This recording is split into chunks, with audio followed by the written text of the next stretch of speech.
We saw last week that another angel came down from heaven having great authority, and the earth was illuminated with his glory, and he cried mightily with a loud voice, saying, Babylon the great is fallen, and has become a dwelling place of demons, a prison for every foul spirit, and a cage for every unclean and hated bird. For all the nations have drunk of the wine of the wrath of her fornication. The kings of the earth have committed fornication with her, and the merchants of the earth have become rich through the abundance of her luxury. So I'm just reviewing from last week, and I say in my notes, the notes are in the choir table, in the choir stand in the back. If you don't have the notes, you're welcome to put your cuticles in the air, and Brother George will be happy to bring those to your location. Okay? I see no one, George. Thank you. You can sit back down. But you got one of your stand-up, sit-down exercises in with that. So that was all good. So in my notes, just to review from last week, another angel comes down and cries out that Babylon has fallen. The question is whether this angel is the same one that we saw in the last chapter. A comparison, as I said last week, will show these are different events. The woman in chapter 17 was associated with political power and was religious in nature. Her destruction brought no mourning. Remember, she's the woman, the harlot on the beast. So she's the religious system that helped the Antichrist come to power. And she, when the Antichrist turns on her because he wants all the power, none of the kings that are supporting the Antichrist get upset. There's rejoicing. Everybody's, woo, woo, woo, she's dead. That's because Satan will use religious organizations to advance his kingdom until he's in power, and then he will overthrow them. Stalin went to seminary. Stalin was a seminary student. And his mother was Jewish. And his mother was Jewish. So Satan uses religious organizations that will do his will honor authoritarian regimes, and then he turns around and he will co-opt those religious organizations. And we've seen that through history many places, certainly during the Middle Ages with the Roman Catholic Church and the persecution of the Albigenses in the 13th century and many others like that. So I won't belabor that with a bunch of history explanations, but that's what's going to be repeated during the tribulation. The woman in chapter 17 was associated with that political power and was religious in nature. Her destruction brings no mourning. I'm on the fourth line there. Babylon's fall in chapter 18 that I just begun reading brings great wailing and mourning. The Babylon of chapter 18 is not destroyed by the 10 kings, but by an earthquake. The picture is of a large, prosperous city that is the center of political and religious worship. As I said last week, I believe this is the worldly Babylonish system. So is America today, by my definition, a part of the worldly Babylonish system? Yes or no? Yes. Yes. Is the EU a part of the worldly Babylonish system? Yeah. Is communist China a part of the worldly Babylonish system? Right. So just to review real quick, to remember, where do we first see Babylon? Nimrod in Genesis. And what is Babylon mean? It means the gate to the gods. So Nimrod names his city as a competitor to the God who created the world. I will create my own gods, and my city is the gate to the gods. That's why you see the Tower of Babel. And it says about Nimrod that he was a great hunter. So the discussion is, does that mean he went out and shot a lot of deer, roadkill? He ran his chariot over, and they ran into the moose, and then they had roadkill for supper. No, I think what it means when he was a great hunter, that he conquered nations, like he enslaved people. He was a hunter of men, not necessarily a hunter of animals. And he's going to build a city, and its tower is going to reach the heavens, and it's the gate of God. So the idea there is that Satan sets up a competitive city and system to what God does. And that's run throughout all of history, whether it's Egypt, whether it's Alexander the Great, whether it's Rome. That city always runs in competition with God. And so what's going to happen is the city that is its headquarters, well, let me read the next. We'll start the lesson here in verse 4. And I heard another voice from heaven saying, "Come out of her, my people, lest you share in her sins, and lest you receive of her plagues. For her sins have reached the heaven, and God has remembered her iniquities. Render to her just as she rendered to you, and repay her double according to her works. In the cup which she has mixed, mix double for her. In the measure that she glorified herself and lived luxuriously, in the same measure give her torment and sorrow. For she says in her heart, I sit as queen and am no widow and will not see sorrow. Therefore her plagues will come in one day, death and mourning and famine, and she will be utterly burned with fire, for strong is the Lord God who judges her." So if you look in the next paragraph, after the angel's announcement, another voice tells any believer to come out of her. This Babylon will receive the torture and grief that she's given to others. I was just counseling somebody yesterday about forgiveness and bitterness. And my comment was, all forgiveness is trusting God to deal with the person that is doing you or others sin, hurt. And I took him to Romans 12, and I said, Romans 12 says, "Vengeance is mine, I will repay, saith the Lord. Therefore, if your enemy's hungry, feed him. If he's thirsty, give him drink." That's not reconciliation. So it was very touching to me personally yesterday. There's a pastor that was a good friend of mine. I wouldn't say we were like super close, but a good friend of mine. And several years ago, whether it's busyness or whatever, just started to not be kind. Let me just put it that way. And yes, pastors can do that. I mean, we're all human. And last night, completely unexpected, he sent me this long email saying, "Mike, I need to ask your forgiveness. I have been, and here's where I was unkind to you, and here's where I was unkind to you." And the Spirit has really convicted me of that. And it was just I sitting there. I was actually watching a documentary on Teddy Roosevelt. Yes, I was nerding out last night watching a documentary on Teddy Roosevelt. I said it to Ray. I said it to my son, and my son-in-law said, "This is a great documentary if you've never seen it." And I was nerding out, and I got this, and I had tears running down my cheeks. And I said to him, I texted him back, and I said, and I called him by name, and I said, I forgave you a long time ago. I said, but this is so great. And then he said, I'd really like you to come and do some things and help in my current ministry.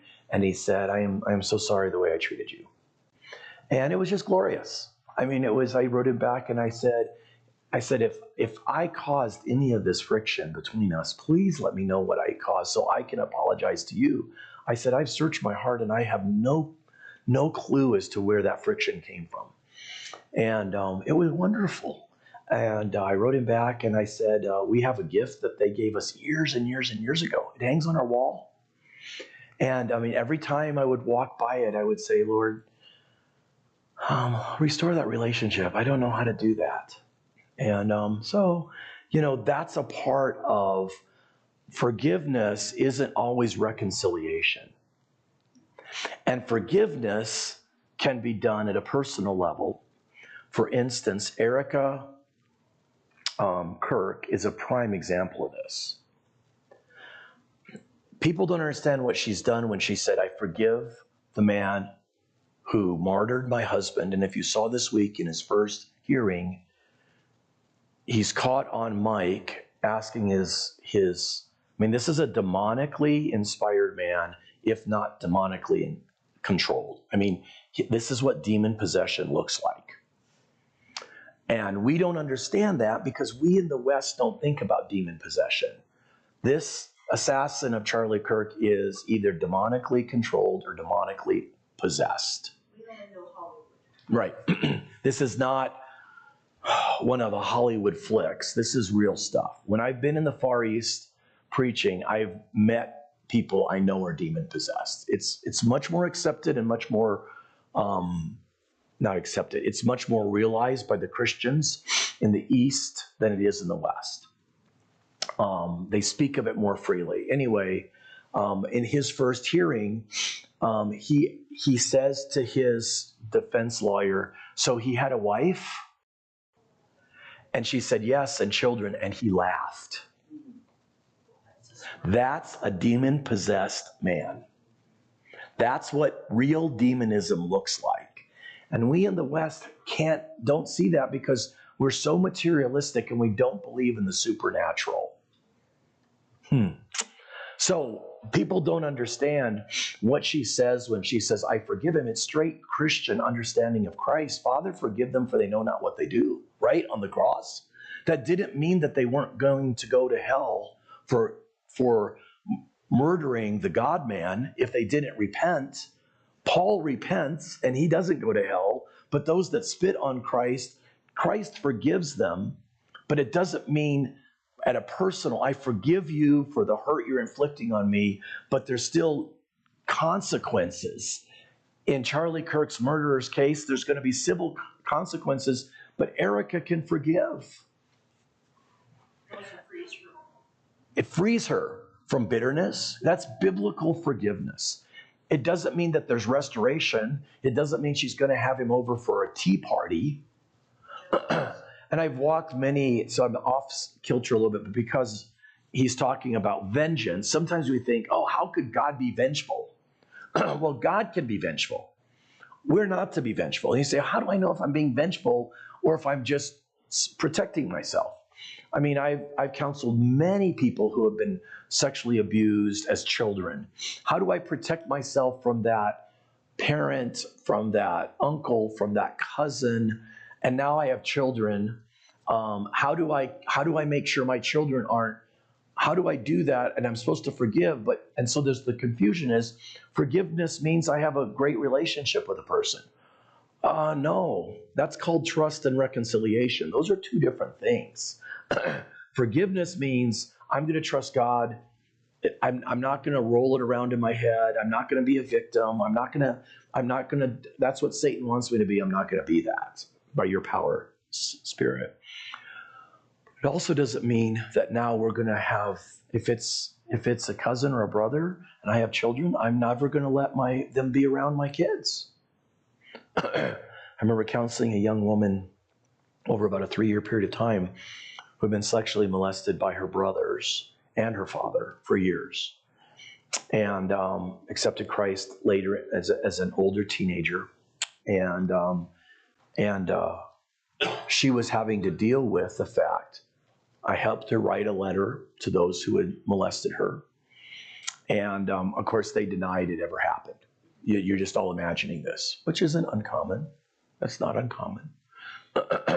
First of all, the statute of limitations had run out, but I'm sure they were worried about other issues, like legal issues. But they all said she hadn't done it. And she was severely anorexic, severely. And so we walked the path of how does forgiveness, down deep in her heart, she wanted them to feel what they had done to her. And so she would only eat a few hundred calories a day. And she probably didn't weigh more than 95 pounds. And we walk the path of how do you forgive, but it doesn't mean you have to be around them. And she had, at that time, 4 children, but you don't want your children around them. And they want to have a big family gathering. And they want to do Thanksgiving dinner like nothing ever happened. And she's terrified for her children. And I said, no, you don't have to do that. If they refuse to acknowledge what they did to you, then you have forgiven. And now you got to take the next step and stop hurting yourself so that you think you can manipulate them into acknowledging what they did to you. And that's a deep, long process. Praise God today, she and her kids are really close friends of Elma and mine. And they all serve the Lord. Her kids are well into their adult years. They love the Lord. She's healthy. She's spiritual. They serve in their church. But it was, how do you separate forgiveness and bitterness? And yet, I forgive you, but I'm not going to be close to you because I can't trust you. That's okay. That's okay. Okay, I got off because we're talking about vengeance and did some teaching. Any question about that teaching that I just gave you? Yeah, Chris, go ahead. Do you think bitterness is inherited? I think bitterness, okay, so let's, okay, that's a really good question. There's three areas that make up me. That's a horrible sentence grammatically, but there's gender differences. I don't care what you hear, men and women think differently. It is just true. I don't care what anybody says. That's a demonic influence that says anything other than that, okay? Men and women think differently. We've always acknowledged that, okay? We're different. That's why one is an XY and an XX, okay? And you can do all the surgeries you want, and you're still going to be an XX or an XY. So that's just hardwired in. Even if you don't believe in God, you have to believe in millions and millions of years of evolution that will hardwire that in, okay? So you're not going to fight God or evolution, whichever you choose to believe. I have these conversations with secularists, especially in the military, that want to have transgenderism. I'm like, it's going to take you in your worldview another million years to get to that point, because this has been hardwired for millions of years in your worldview. My worldview was just created, male and female, he created he them, Genesis 1:26. So there's gender differences. There's personality differences. Oh my goodness, we're born different. Anybody ever have 2 kids? Anybody here had more than one child? Okay. And they're exactly alike, aren't they?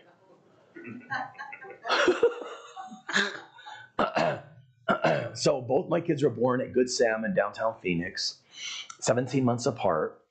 We brought little David home in the car seat, and it was about a 20-minute ride. We put him in the car seat with his little hands and so he couldn't scratch himself in his little mittens. We got 2 minutes down the road, David was asleep.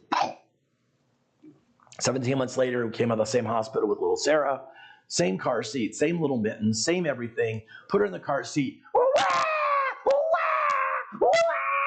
By the time we'd gone 5 minutes, her mittens were off her hands. She was wailing and screaming, and she hated her car seat, and she's hated anybody trying to control her the rest of her life. She just hates, she is an independent person. My son, if he was crying at night, we'd go out at 2 o'clock in the morning, put him in our car, put him in the car seat, drive him around the block, and he was asleep, and we'd gently lift him out and put him in bed.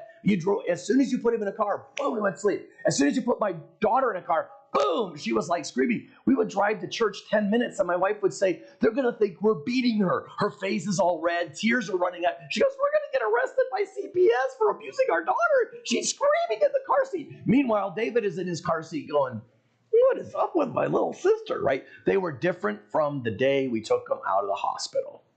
And right, she needed Jesus. My wife used to say all the time, she needs Jesus. That's all my wife used to say. So there's gender differences, and then there's experience differences. That little girl that's sexually molested at 7, 8, 9 has a completely different hardwiring to her brain than the little girl who had an affectionate, loving father and mother who loved each other. And so all of those things, so if a parent is extremely bitter and hostile, it's not only the environment, their environment is bitter and hostile, so you tend to follow the pattern of your environment. And it takes an act of God's grace and a willingness to be left-handed. How many of you women are left-handed? Any left-handeds? Just one. Okay, for all you right-handed women, could you imagine putting makeup on if they chopped off your right arm? Halloween. Meredith says it would be Halloween.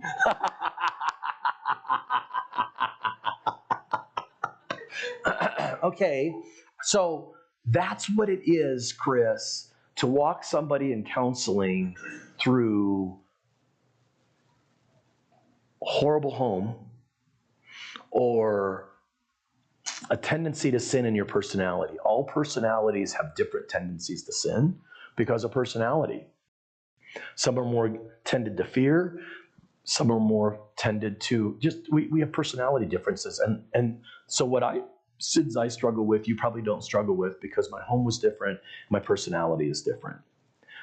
So when we talk about inheriting bitterness, we modeled bitter. We saw it. If our home is one, that's why I preached about parents and grandparents not being bitter like Esau was, because they modeled bitterness for their kids. And then it became a cultural clan. We're the victims and we're bitter.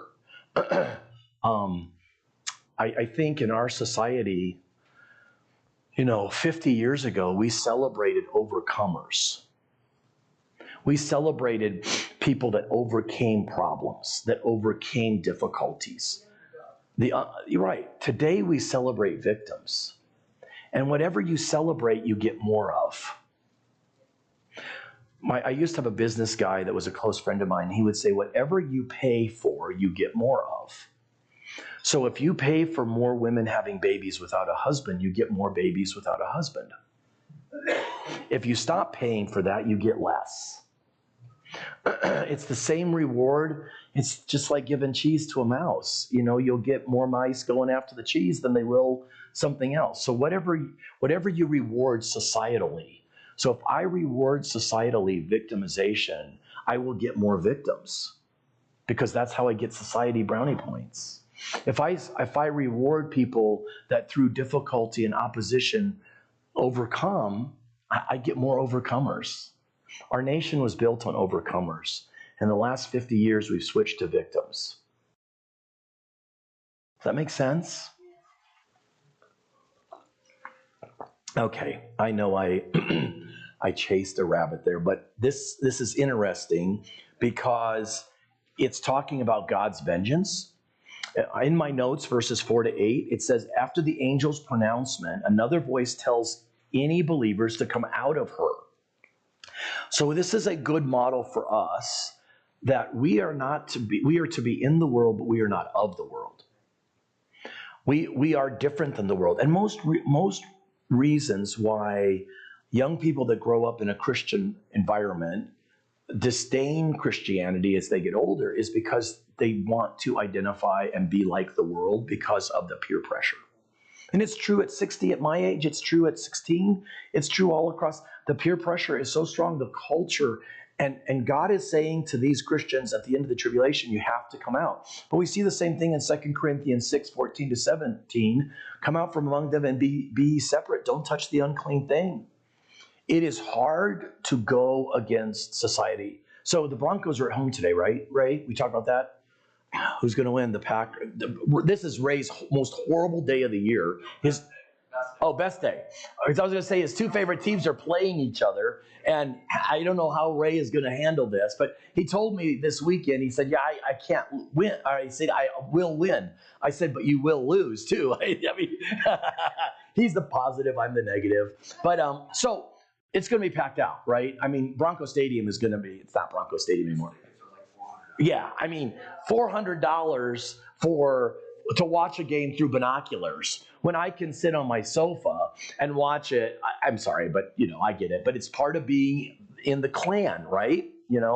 So let's say, and the game starts about 2:25. So it's over roughly 5:40, 5:50. It's probably over. Could you imagine going to Bronco Stadium at 5:45?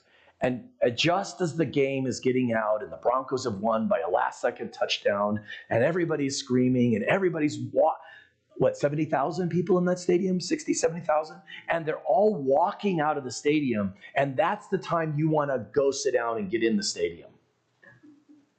Excuse me, crazy man, the game's over. Yeah, but I just want to get down. I got to get in. I mean, I've been to those stadiums and thought this, 80,000 people coming out of a stadium, and I'm coming out of the stadium with them from a big sporting event. I'm thinking, how would you ever get back into the stadium? That's being a Christian. Getting back in the stadium because you're swimming upstream against culture, and you have to say, wow, how is everybody else wrong and I'm right? Yes, that's what Jesus Christ said. He said, pick up your cross, deny yourself, Follow me, and you will swim against culture. You will swim against everything. That's the call of Jesus Christ for 2,000 years. Swim against everything because heaven is worth it. And having real purpose in life is worth it. It's bigger than me first, me second, me third, right? Yeah. I would think raising children with different personalities have to be the most challenging. For example, I've always not followed any crowd. I don't even think I ever owned bell bottoms. Okay. I didn't do any of that stuff. And nobody taught me that. That was my personality. But your personality.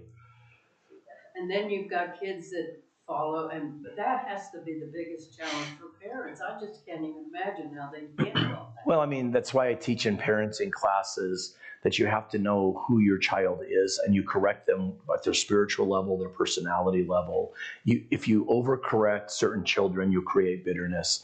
And if you undercorrect, you'll create anger and wickedness. So, and a lot of times we have to really spend a lot of time analyzing our children to know. And let's be honest, a lot of times when we were younger parents, we didn't know all that stuff. We were just, I always said to my son, he was my throwaway pancake. Yeah, anybody made pancakes? You know what I mean by pancakes? Like the first one tends to burn because you're figuring out how hot the griddle is, and so a lot of times you throw away the pancake. My mom, she would always say, "Well, I'm not going to waste it. I'll eat the first pancake, and Mike, you can have the ones that I get the right temperature on." And I used to tell my son, when we would struggle a bit, I would say, "Well, Dave, you got to understand, you're my throwaway pancake. I'm doing a lot better job on Sarah because I learned so much from you, and you're my throwaway pancake." So anyway, that's a facet of it. True, too, is you're learning. As a parent, you're learning. You honestly are struggling to figure it out yourself when you're 23 or 24 or 25. It wouldn't help in senior and high school because their brain, they wouldn't catch how to be a parent anyway. No. You could teach your average junior in high school or even your freshman in college how to be a parent, and it would be so far over their head. I like it to the bobblehead that's at the Rockies. The Rockies do bobblehead nights, and they can be doing this, but the bobblehead has no idea what's actually going on in the field, and that's about the same thing. And then when you get to be my age, they look at you like, "Oh, you don't even have a clue what's going on." I'm like, "Okay, I get it."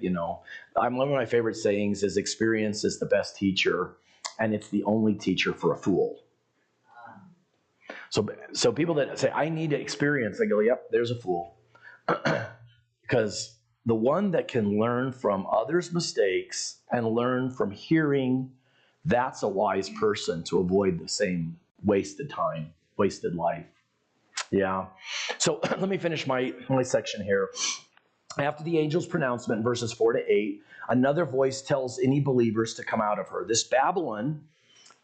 Babylonian system, and now symbolized by a specific city, receive the torture and grief that she has given to others. This admonition is similar to the ones in Jeremiah 50 and verse 8, Jeremiah 51:6, Jeremiah 51:45. It mirrors God's command to Abraham to leave Ur in Genesis to create a new ethnicity, which is the Jewish people. He was to get out of his pagan culture, and God was going to make of him a great nation, as well as the command to believers in 2 Corinthians 6:14 and 17, which I quoted to you just a little while ago, come out from among them, be separate. I like to use illustrations, parables, observations, because it helps me think. So a lot of times when I listen to the news or I read articles, I think about walking into a crowded stadium, just like I use the illustration of Bronco Stadium today at 5:30, whatever time the game gets out. And that would be an almost impossible task. And you would be jeered and you would be mocked and you would be ridiculed. And yet in my journaling this morning in 2 Timothy 2 and 3, Paul is in the Mamertine prison. He's about to die. He's sitting few feet away from the Senate building in Rome, downtown Rome. He's right by the Forum, which is their version of Walmart and Target put together. He's 30 yards from the temple to Saturn and the temple to Zeus in downtown Rome. And he's about to have his head chopped off. And he says to Timothy, he says, "Do not be ashamed of me,